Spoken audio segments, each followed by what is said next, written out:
आज अहिल्यानगर मध्ये मी पत्रकार परिषद घेतली आणि या संदर्भामध्ये पत्रकार परिषदेला विशेष करून आपला लढा हे नाव देण्यात आलं। याचं कारण म्हणजे ज्या वेळेसपासून महानगरपालिकेची निवडणुकीच्या संदर्भामध्ये प्रारूप यादी ही प्रकाशित करण्यात आली, त्याच्यामध्ये हजारोच्या संख्येने हरकती नोंदवण्याचं काम संबंध नगरकरांनी केलं, निवडणुकीतील संभाव्य उमेदवारांनी केलं। आणि ज्या वेळेस सुरुवातीचा पहिला दुसरा दिवस होता, त्या पहिल्या दुसऱ्या दिवसामध्ये आपण जर बघितलं तर शेकडोने हरकती होत्या, परंतु त्या नंतर पोहोचल्या हजारोच्या संख्येवर। आणि ज्या वेळेस शेवटचा दिवस आला त्यावेळेस आपल्या महानगरपालिका प्रशासनाने सांगितलं की 9,500 हरकती त्याची नोंद झालेली।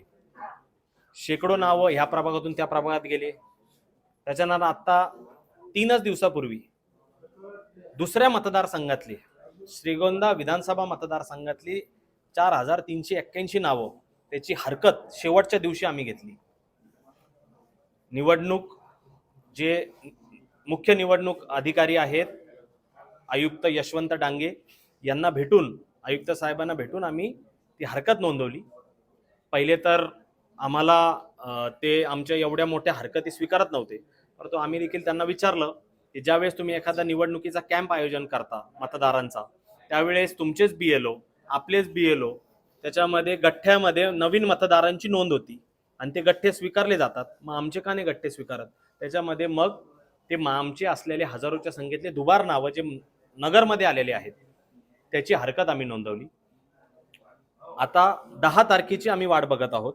10 तारखेला जी अंतिम यादी प्रसिद्ध झालेली आणि एवढ्या मोठ्या हजार संख्येने ज्या हरकती दाखल झाल्यात याच्यावर नेमकी प्रशासन करणार काय हे बघायचं आहे। सगळ्याच्या सगळ्या हरकती जर स्वीकारल्या आहेत एवढ्या हजारोच्या संख्येने, त्या सगळ्या हरकती त्याच्यामध्ये ते करणार काय आहेत? नेमकी निष्पक्षपणे करणार आहेत का, किंवा कुणाचं तरी ऐकून करणार आहेत का, किंवा कुठल्या दडपणात आहेत का, हे खऱ्या अर्थाने बघण्यासारखं असणार आहे। आणि जर त्याच्यामध्ये काही गोष्टी आम्हाला तफावत जाणवली, आढळून आल्या, त्याच्यामध्ये न्यायदेवता आहे, न्यायालय आहे, कोर्टाच्या मार्गावर आम्ही असणार आहे। जसं आपल्या नगरचंच नाही, संबंध महाराष्ट्रामध्ये देशभरामध्ये या मतदार यादीबद्दल ह्या निवडणूक ज्या पद्धतीने सत्ताधारी निवडणूक दडपशाही करून प्रशासनाकडून त्याच्या पद्धतीने घडवती, त्याच्या विरोधात हा लढा उभारलेला आहे।